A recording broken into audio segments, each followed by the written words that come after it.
ॐ अज्ञानतिमिरन्धस्य ज्ञानाञ्जनशलाखया चक्षुरुन्मिलितं येन तस्मै श्रीगुरुवे नमः।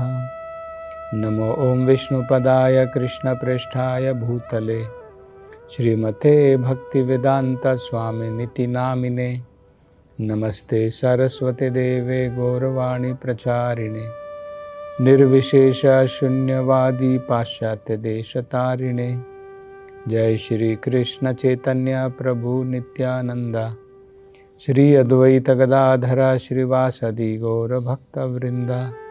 हरे कृष्णा कृष्ण कृष्णा हरे हरे, हरे राम राम राम हरे हरे। हरे कृष्णा। अब आगे वृत्रासुर बड़ी महत्वपूर्ण शिक्षा देते हैं राजा इंद्र को। वो कहते हैं आद्यम पुरुषम भगवान। असल में किसकी विजय होती है? सर्वदा हमेशा केवल भगवान की मात्र विजय होती है। जो आदि पुरुष भगवान है, जो षड ऐश्वर्य पूर्ण है, जिनके द्वारा सृष्टि का निर्माण होता है, सृष्टि का पालन होता है, सृष्टि का संहार होता है, और जो सर्वज्ञ है, जो परमात्मा के रूप में सब कुछ जानते हैं, असल में विजय तो केवल उनकी है। हम लोगों की जो जीव हैं, जो परातंत्र हैं, मतलब स्वतंत्र नहीं है, हम निर्भर हैं भगवान के ऊपर। हमारी क्या होती है? कभी जीत होती है, कभी हार होती है। किसी भी व्यक्ति की हमेशा जीत नहीं होती है। कोई गारंटी नहीं है कि भाई इस व्यक्ति की विजय होगी, पराजय भी हो सकती है। तो जो परातंत्र हैं, जो डिपेंडेंट हैं, जो निर्भर हैं, उनके लिए कभी जीत होती है, कभी हार होती है, लेकिन जीत तो हमेशा भगवान की होती है। ये क्यों बताना चाहते हैं वृत्रासुर? ये बड़ी महत्वपूर्ण बात है। इंद्र देवता को क्यों कह रहे हैं? क्योंकि अभी जो है इंद्र देवता एक परास्त परिस्थिति में पहुंच गए हैं। अब उनके हाथ से वज्र गिर गया है और एक प्रकार से विलाप की स्थिति में है कि भाई मैं ये युद्ध जीत पाऊंगा या नहीं जीत पाऊंगा, ये वज्र काम करेगा या नहीं करेगा। वो इस प्रकार की संदेह, डाउटफुल परिस्थिति में है। तो वृत्रासुर उनको एक प्रकार से प्रेरणा दे रहे हैं कि भाई हार और जीत जो होती है, ये तो कभी हार होती है, कभी जीत होती है। अगर तुम सोच रहे हो कि मेरी विजय हो गई, तुम पराजित हो गए, घबराने की जरूरत नहीं है। क्योंकि अगर भगवान चाहेंगे कुछ समय के बाद, अभी के लिए मेरी जीत लग रही है, तुम हार गए हो, तुम्हारा वज्र तुम्हारे हाथ से गिर गया है, लेकिन अगर भगवान की इच्छा है तो कुछ समय के बाद तुम्हारी विजय होगी, तुम्हारी जीत होगी। क्योंकि हमारी हार जीत, हम लोग सब निर्भर हैं भगवान के ऊपर। हमारी हार और जीत कभी होती है, कभी नहीं होती है, लेकिन भगवान की जीत हमेशा होती है। ये हमें समझना चाहिए। ये बड़ा महत्वपूर्ण निर्देश वृत्तासुर ने दिया है, बहुत समझने लायक है। अपने जीवन में भी हम इसको कैसे उतार सकते हैं, ये समझने का प्रयास करना चाहिए। देखिए, भगवान जो हैं सबके हृदय में विराजमान है। सर्वस्य च अहम हृदि सन्निविष्टो मत्तः स्मृतिर ज्ञानम अपोहनम च।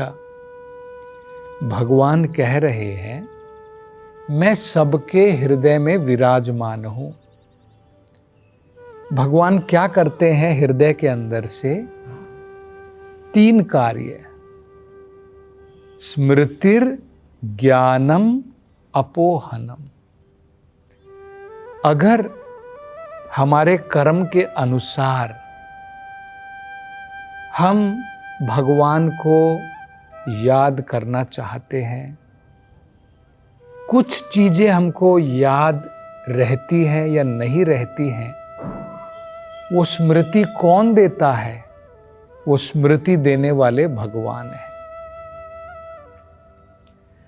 कुछ समय के बाद हम भूल जाते हैं, अपोहनम, ये कौन देता है? ये भी भगवान देते हैं।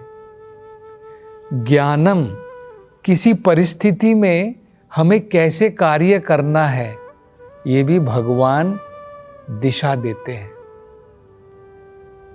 तो देखिए, मान लीजिए हमें कुछ याद नहीं आ रहा है और तुरंत हमें अचानक याद आ जाता है, अरे करेक्ट, ऐसा मैंने किया था पहले, अब मैं ऐसा करूंगा। तो जो स्मृति है वो देने वाला भी भगवान है। और भुलावट, कई बार हम लोग भूल जाते हैं। अगर हम भूलेंगे नहीं तो हम अपना जीवन जो है सही प्रकार से व्यतीत नहीं कर पाएंगे। मान लीजिए आपके साथ में बुरा हुआ, अगर आपको पूरी जिंदगी याद रहेगा, क्या आप नॉर्मल जीवन जी पाएंगे? भगवान कृपा करके हमें भुला देता है। मान लीजिए अभी जैसे उदाहरण के तौर पर हम देखते हैं, कोरोना महामारी के समय में बहुत सारे लोग मारे गए। अगर एक परिवार में कोई सदस्य मर गया है और अगर भगवान ने ये भुलावट नहीं दी होती कि कुछ समय के बाद हम उस इंसिडेंट को भूल जाएं, अगर वो हमेशा हमारे मन में ताजा रहे पूरी जिंदगी, तो हमारा जीवन जीना बहुत मुश्किल हो जाएगा। नॉर्मल जीवन हम लोग नहीं जी पाएंगे। किसी ने मुझसे बुरा कह दिया, थोड़े समय के बाद हम भूल जाते हैं और अपना नॉर्मल जीवन व्यतीत करते हैं। अगर हम नहीं भूलेंगे तो नॉर्मल जीवन नहीं व्यतीत कर पाएंगे। तो देखिए, स्मृति भी भगवान देते हैं। हम कुछ कार्य करना चाहते हैं, भूल जाते हैं और भगवान जो है अचानक से कुछ स्मृति दे देते हैं, हमें याद आ जाता है। और किन परिस्थितियों में भगवान हमें कुछ भुला भी देते हैं, और कुछ परिस्थितियों में कैसे कार्य करना है। मान लीजिए आप जो है बहुत प्रयत्न कर रहे हैं एक प्रॉब्लम सॉल्व करने के लिए, आपने बहुत तरीके अपना लिए, कई बार हम लोग फ्रस्ट्रेट हो जाते हैं, दुखी हो जाते हैं, तब तुरंत भगवान अंदर से प्रेरणा देते हैं कि नहीं, इसको ऐसे कर सकते हैं, और हम तुरंत उस प्रॉब्लम को सॉल्व कर लेते हैं। ज्ञानम, तो ये भी भगवान देते हैं। मतलब ये क्यों हमको समझना है कि भगवान ही असल में देखा जाए तो इनकी डायरेक्शन पर ही हमारा जीवन चलता है। हम इंडिपेंडेंट, स्वतंत्र नहीं हैं। हम स्वतंत्र नहीं हैं। एक कहावत कही जाती है ना, एक तिनका भी भगवान की इच्छा के बिना नहीं हिलता है। तृण अपि न चलती, भगवान की इच्छा के बिना एक तृण, एक तिनका, वो भी अपनी जगह से नहीं हिल सकता है। तो भगवान क्या करते हैं? भगवान माया को निर्देश देते हैं। जो भी कार्य करने की हमारी इच्छा होती है, मान लीजिए आपकी इच्छा है, मुझे बहुत अमीर बनना है, मुझे बहुत पैसे कमाने हैं, तो आप क्या करेंगे? आप बिजनेस के बारे में समझने का प्रयास करेंगे। अरे बिजनेस ऐसे किया जाता है। आप बिजनेस मैनेजमेंट स्कूल में जाएंगे, अनेकों प्रकार से ज्ञान अर्जित करते हैं। वो प्रेरणा भी भगवान देता है। आपकी इच्छा और भगवान अरेंजमेंट करते हैं। क्या अरेंजमेंट करते हैं? आपको प्रेरणा देते हैं कि भाई अगर पैसे कमाने हैं, अमीर बनना है, तो ज्ञान भी तो जरूरी है। तो हम लोग ज्ञान अर्जित करते हैं, मेहनत करते हैं, सब करते हैं। लेकिन अंत में केवल मेहनत के द्वारा, केवल ज्ञान के द्वारा क्या सब लोग अमीर बन जाते हैं? बहुत सारे लोग मैनेजमेंट सीखते हैं, बिजनेस स्कूल में जाते हैं। क्या सभी लोग टाटा बिरला बन जाते हैं? क्या सभी अंबानी बन सकते हैं? देखिए, ऐसा तो नहीं है। मतलब क्या है? कर्म होता है, ज्ञान की भी जरूरत है।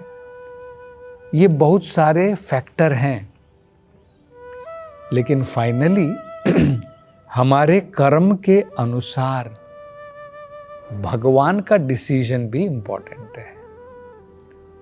भाई आपने जो कर्म किए हैं, अगर हमारे कर्म में नहीं है, तो हम कितनी भी मेहनत कर लें, कितना भी ज्ञान अर्जित कर लें, तो वो हमको नहीं मिलेगा। क्योंकि कुछ चीज़ें हमारे कर्म के अनुसार मिलती है। जैसे अगर आपने नीम का बीज अगर आपने जमीन में लगाया है, आप उसमें पानी डाल रहे हैं, आप उसमें खाद डाल रहे हैं, नीम का बीज लगाया है, आपको आम का नहीं फल मिलेगा भाई, नीम का कड़वा फल ही मिलेगा। कहावत है ना, as you sow so shall you reap. जैसा आपने बीज बोया है वैसा फल मिलेगा। आपने नीम का बीज बोया है और आप एक्सपेक्ट कर रहे हैं कि भाई मुझे आम का मीठा फल मिलेगा, नहीं मिलेगा। आप मेहनत जरूर करेंगे, आप पानी भी डालेंगे, लेकिन बीज के ऊपर निर्भर है आपने किस प्रकार के कर्म किए हैं, उसके ऊपर निर्भर है। भगवान उसके अनुसार डिसीजन देते हैं, जजमेंट देते हैं। तो मतलब क्या है? हार और जीत हमारे ऊपर निर्भर नहीं है। इसीलिए तो भगवद गीता में भगवान ने कहा है, कर्म करना चाहिए, फल हमारे हाथ में नहीं है। फल भगवान प्रकृति के द्वारा हमें प्रदान करते हैं, हमारे कर्म के अनुसार। कर्मणा दैवनेत्रेणा, हमने जैसे जैसे कर्म किए हैं उसके अनुसार हमें फल मिलते हैं। तो हम लोग क्या सोचते हैं? नहीं, मैंने काम किया है, अहंकार विमूढ़ आत्मा कर्ता अहम इति मन्यते। अहंकार के कारण हम लोग सोचते हैं मैंने किया है। नहीं, भगवान ने दिया है तुम्हारे कर्म के अनुसार। प्रकृति हमसे कर्म करवाती है, और फल भगवान सैंक्शन करते हैं हमारे कर्मणा, कर्म के अनुसार। मतलब इसलिए तो भगवान कह रहे हैं ना, कर्मण्येव अधिकारस्ते मा फलेषु कदाचना, कर्म करने का मात्र अधिकार हमारा है। फल, जीत होगी हार होगी, ये हमारे ऊपर निर्भर नहीं है, ये भगवान की जजमेंट के ऊपर निर्भर होता है। इसलिए ये बड़ी महत्वपूर्ण बात है। कृष्णा भावनामृत में जो भक्त होता है वो निराश नहीं होता है। अगर हार भी गए अपने प्रयास करने के बाद भी, तो हमें पता है कि भाई ये भगवान का निर्णय है, भगवान की जजमेंट है। हार और जीत मेरी नहीं है, ये हमको समझना है। और जब हम लोग जीत जाते हैं हम बड़े खुश हो जाते हैं। तो भगवान का भक्त जीत में खुश नहीं होता है और हार में दुखी नहीं हो जाता है। यही वृतासुर इंद्र से कह रहे हैं कि भाई इसमें हताश होने की क्या बात है। कुछ समय के लिए अपने कर्म के अनुसार मैं जीत रहा हूँ, लेकिन कुछ समय के बाद में अगर भगवान की इच्छा हुई तो तुम जीत जाओगे। निराश होने की क्या बात है। देखिए ये बड़ी महत्वपूर्ण बात है। हम लोग निराश हो जाते हैं, हम लोग हार गए, किसी चीज में सफल नहीं हो पाए, हम लोग निराश हो जाते, दुखी हो जाते हैं। वृतासुर कह रहे हैं अपना कर्म करना वो हमारे हाथ में है, हार और जीत हमारे हाथ में नहीं है, वो हमारे कर्म के अनुसार भगवान का निर्णय होता है। तो ये बड़ी महत्वपूर्ण बात है। और आगे अब वृतासुर क्या कहेंगे इसकी चर्चा हम अगली कथा में करेंगे। हरे कृष्णा।